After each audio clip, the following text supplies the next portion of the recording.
तंग होई पई है, ना कोई काम करन नूं दिल करदा है, ना कोई पढ़ाई करन नूं दिल करदा है।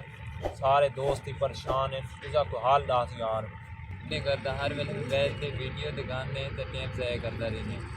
फिर दस ना जिंदगी किवें आसान होनी है, करिए कोई आसान हो जाए। मैं तुहाड़ियां सारियां गल्लां सुनी रखियां, ठीक है।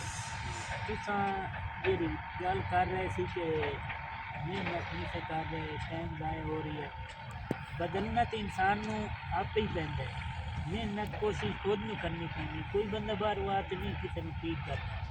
ये सारा कुछ हिम्मत, मेहनत, कोशिश बंदे नूं खुद करनी चाहिए।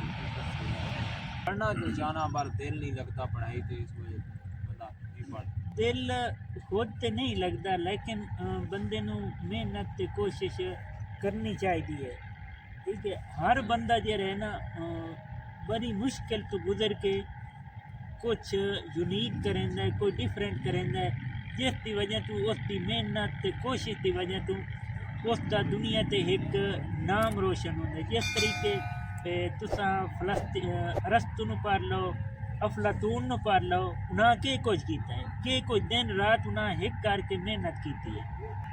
देख में सवेर ना लुटता, मेहनत करे ना कोई जादू नहीं करेंदा। यार मैं बहुत परेशान हाँ घर आने वास्ते। वो कहने के घर कुछ नहीं रहा, मैं बहुत परेशान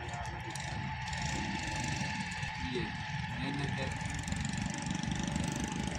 जदों ताईं तू खुद ना बदल से ना, ये ज़माना किसी सूरत नहीं बदल सकता। मेहनत कर, कोशिश कर। पहले ज़माने होंदे बदलन तो पहले खुद नूं बदलने की कोशिश कर। त्रै जुमले याद रख। केरे ज़िंदगी औखी ज़रूर है पर नामुमकिन नहीं। वक्त ज़ाय करके कोई बंदा कामयाब नहीं हो सकता। जितनी जल्दी तू खुद बदल वैसे उतनी जल्दी तेरी ज़िंदगी सुधर गई।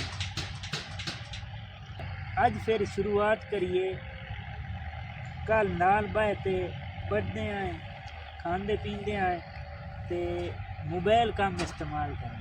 दोनों सपोर्ट करे सा, लेकिन थोड़ा हौसला नहीं टूटन देना।